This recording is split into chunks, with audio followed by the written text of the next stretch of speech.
Gila asli, setelah banyak yang request dan nyari di toko online tuh susah banget, akhirnya gue bisa beli Infinix Note 30 Pro. Tapi itu pun dengan harga yang gak wajar. Iya, 3,2 juta. Padahal harga asli bisa lebih murah 200-300 ribu. Tapi demi menjawab rasa penasaran gue ya, akhirnya dibeli dan dicobain selama 1 minggu. Harus gue bilang, Infinix punya nyali. Ya, semua hal yang rata-rata gue komplain makin kesini udah di-upgrade, jadi susah dikritik. Tapi ingat, susah dikritik kan bukan berarti gak bisa dikritik. So, welcome back to Updated Aiden Channel. Nama gue Greg, dan langsung aja kita bahas. Let's check it out.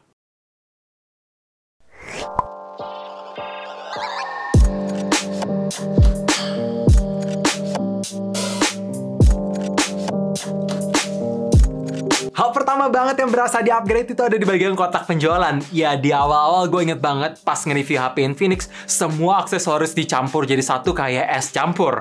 Sekarang pas pertama kali buka kotaknya aja, udah kelihatan rapi, ada sekatnya, jadi unboxing experience tuh makin enak. Apalagi untuk isinya pun komplit. Ya, selain ada manual, ada hard case, kabel Type-C, dan brick charger, tapi Infinix masih bisa ngasih tempered glass tambahan. Kenapa ini wah? Karena di HP-nya sendiri aja udah kepasang screen protector. Ini ditambahin tempered glass lagi, jadi kalau misalkan kalian pengen yang lebih durable, bisa diganti. Sangat-sangat fleksibel. Gue berharap ini bisa dipertahankan terus sama Infinix, biar rasanya komplit aja gitu. Jadi pembeda. Nyali terbesar Infinix tuh ada di bagian charging, karena untuk pertama kalinya ada HP mid-range atau lebih tepatnya di harga 3 jutaan bisa support 15 watt wireless charging. Emang sih ini nggak cepet-cepet amat, masih terhitung pelan, tapi buat penggunanya itu bisa jadi berasa nasabah prioritas. Dengan bangga bisa dipamerin ke temen-temen. Apalagi bisa support reverse wireless charging yang akan sangat berguna buat ngechargein iPhone seperti yang mereka iklanin di web, atau ngecharge TWS yang support wireless charging. Nggak sampai di situ aja, untuk wireless padnya pun udah di-include di dalam box pembelian. Jadi gila sih, ini mantap banget. Dan kalau misalkan kalian pengen nge-charge menggunakan kabel, ya tentu support di 68 watt, tapi menurut gue ya ini nggak secepat 68 watt yang pernah gue coba. Untuk penuhin baterai dari angka 5-100% makan waktu 47 menit. Padahal udah gue airplane. Tapi ya lumayan lah ya, masih di bawah 1 jam.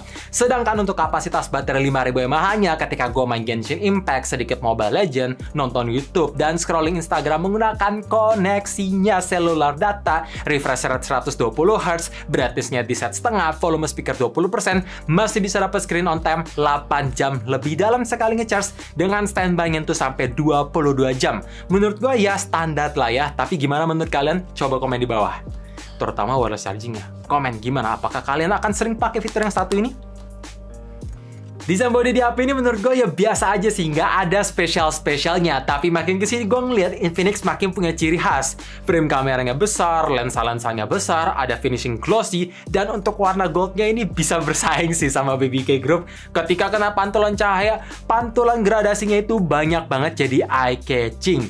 Walaupun memang untuk BAM kameranya ini nonjol banget. Jadi kalau misalkan kalian mau pakai HP ini tanpa case, terus taruh di meja, bisa goyang-goyang. Jadi saran gue pakai casing bawaan sekaligus nambah ekstra proteksi. Dan ngomongin soal build quality, gue harus akui lagi-lagi Infinix punya nyali untuk ngasih back cover kaca asli yang solid. Walaupun memang framenya masih menggunakan polikarbonat dengan finishing glossy mengkilat, jadi gampang nempel sidik jari sekaligus bikin HP ini licin. Dan ngomongin soal feels juga, jujur aja gue nggak gitu demen karena bodi HP ini mengotak, lebar, dan tebel. Jadi kalau misalkan mau digrip menggunakan satu tangan tuh kayak kurang PW aja, kebesaran. Tapi ngomongin soal fitur-fitur lain pelengkapnya kayak NFC tersedia, haptic vibration-nya lumayan bagus walaupun belum kelas flagship, dan untuk ketahanan bodinya ada fitur IP53 splash and dust resistant. Jadi kalau misalkan kena cipratan air bakalan aman-aman aja. Oh iya, satu hal yang gue lupa, untuk expansion ini masih fleksibel banget. Tersedia dual slot SIM dan satu slot microSD yang bisa disupport sampai 2 TB. Menarik banget. Jadi memang untuk fitur-fiturnya komplit, walaupun desainnya ya B aja sih. Satu hal yang selalu gue komplain abis-abisan di HP Infinix ada di bagian speaker. Emang dari tahun lalu mereka udah pakai sistem stereo, tapi suaranya jauh di bawah standar. Tapi kali ini mereka kolaborasi sama JBL sehingga menghasilkan suara yang menurut gue bisa mencapai standar gue. Emang bassnya kurang nendang, tapi overall ini meningkat sangat signifikan. Dan terutama yang gue suka, speaker atasnya itu bener-bener ada 2 bolongan.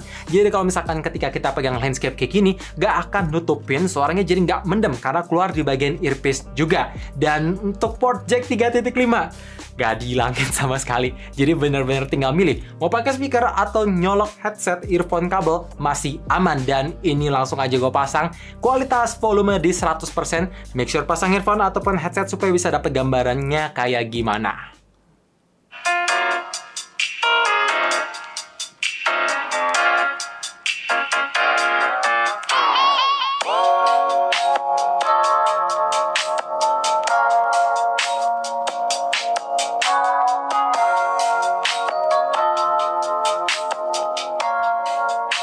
Ya, kayak gitu guys.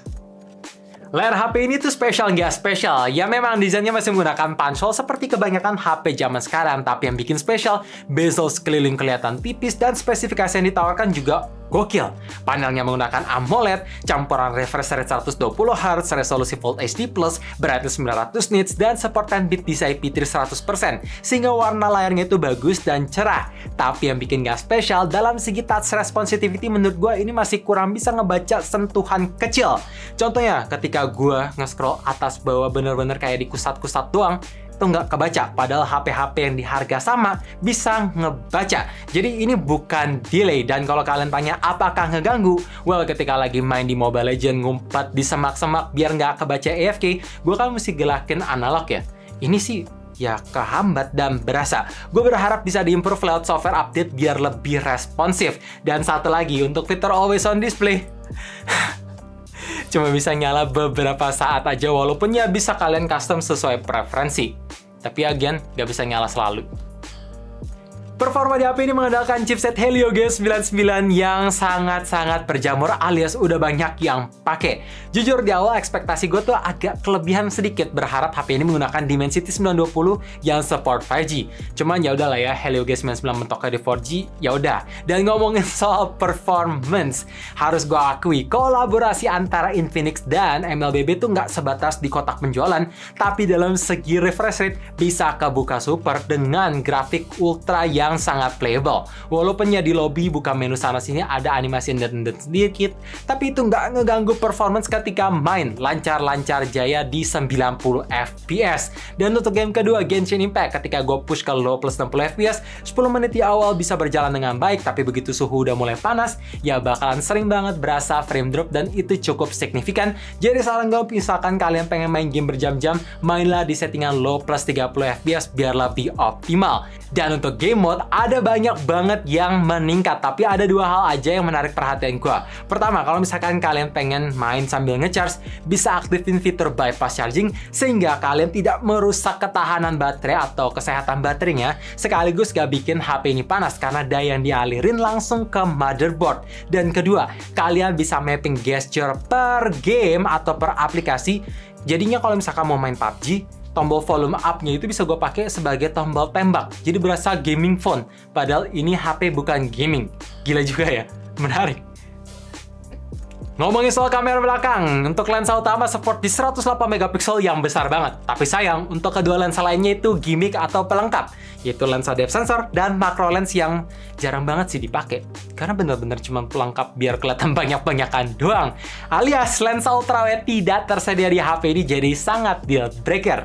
Dan ngomongin soal hasil foto di kondisi daylight, gue surprise sih, ini detailnya tajam beneran, bukan gimmick. Dan ketika foto close object atau objek yang berdekatan, depth of field-nya bagus, bokehnya rapi dan berasa natural. Walaupun dalam segi saturasi lebih condong kayak kurang angkat, jadi kelihatan hasilnya lebih gelap. gelap, tapi highlightnya masih bagus dan dynamic range-nya ngangkat. Ketika gua foto di low light, barulah ini berbalik fakta. Karena highlightnya nggak ngangkat sama sekali, kontrasnya berlebihan, warnanya itu jauh dari kata natural. Dan ketika gua nyalain fitur night mode, memang dalam segi highlightnya bisa bagus, tapi kontrasnya makin cerah lagi dan ngerubah warna jadi jauh dari kondisi asli.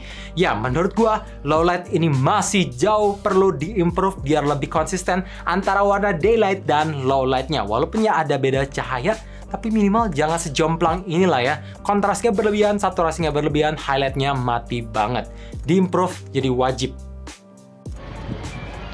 Ini adalah hasil video di kondisi daylight. Ultra steady-nya udah gue nyalain. Jujur gue berharap sih supaya Infinix bisa nyalain ultra steady-nya langsung tanpa user harus toggle manual, biar kalau misalkan lupa dinyalain ya hasil video tetap bagus dan stabil. Tapi ya gimana menurut kalian guys, apakah bagus? Menurut gue sih dari lihat viewfinder emang IIS-nya stabil banget sih, dengan detail yang tajam. Dynamic range highlight masih ngangkat. Sedangkan ini hasil video di kondisi low light sambil jalan. Dan kalau misalkan kalian bertanya kenapa gelap banget, well ini karena fitur ultra steady-nya gue nyalain. Aneh ya, nyalain ultra steady kontrasnya jadi gelap banget. Tapi begitu gue matiin, jadi terang kayak gini. Walaupun ya hasil videonya jadi gempa banget sih, nggak stabil kayak tadi. Gimana menurut kalian guys? Oke, ketika gue putar ini adalah contoh kamera depannya sambil jalan biasa. Tentunya gue nyalain fitur ultra steady-nya supaya biar stabil, walaupun ya memang ini agak ke crop di kamera depan. Dan untuk noise-nya sih berasa ya, tapi bagus, background-nya masih ketangkap dengan baik. Coba komen di bawah untuk kualitas mic-nya, karena ini berisik banget guys samping jalan. Terakhir ngomongin soal software, ini udah up to date karena run di Android 13 dengan user interface XOS 13. Makin kesini emang XOS makin clean, bahkan saking cleannya ketika gue buka control panel, mau buka quick access, itu sering bingung karena tulisannya hilang. Mesti di-expand dulu baru bisa kebaca mana yang mau gue buka. Jatuhnya sih bukan quick access. Sedangkan untuk optimalisasi antara hardware dan software, masih perlu diimprove sangat jauh karena ketika posisi baterai udah 10%, scrolling di home screen kiri kanan, buka tutup aplikasi, ada berasa endet-endetnya. Padahal dalam segi chipset, hardware, dalam segi ya chipset, RAM, semuanya udah mendukung, apalagi storage-nya juga udah pakai UFS, jadi rasanya gak kayak HP-HP 3 jutanya bisa gue temuin. Dan kalau misalkan kalian tanya, Bang, gimana soal jaminan software update? Well, kalau gue ngeliat di website dan ngeliat di Google gak ada info apapun, tapi pas pertama kali gue nyalain HP ini udah terima 1 kali update. Jadi dalam segi software ya ini jadi PR banget sih buat Infinix. Ya semoga bisa cepet diperhatikan biar user pun happy untuk pakai jangka panjang. Kesimpulannya, memang HP ini gue bisa kasih skor 8 dari 10. Karena semua yang ditawarkan itu cukup jadi pembeda. Karena Infinix lagi-lagi punya nyali untuk memberikan fitur yang beda. Tapi kalau kalian tanya, Bang, apakah beneran layak dibeli? Well, menurut gue kalau misalkan kalian bisa dapetin harga normal ataupun harga flash sale dan tidak mementingkan fitur 5G, kamera bagus, video bagus, silakan beli aja. Tapi kalau misalkan nggak dapet harga normal dan mementingkan 3 fitur yang gue sebut, rasanya masih banyak HP-HP 3 jutaan yang bisa nyediain fitur tersebut. Jadi gue berharap semoga Infinix bisa memperbanyak stok mereka supaya yang beli pun enak. Gak usah dinaikin 200-300 ribu lagi, karena itu bukan duit yang sedikit. Tapi gimana buat kalian yang udah menggunakan HP yang saat ini? Share pendapat kalian di komen bawah supaya yang lain tentunya bisa dapat pertimbangan tambahan. Kalau misalkan kalian ngerasa video ini bermanfaat, boleh share ke teman-teman, boleh bantu subscribe, sekaligus like juga, dan supaya kalian tahu kapan video baru diupload dengan cara nyalain lonceng notifikasi. So thank you for watching, and as always, stay safe, stay healthy, dan stay updated with up to date.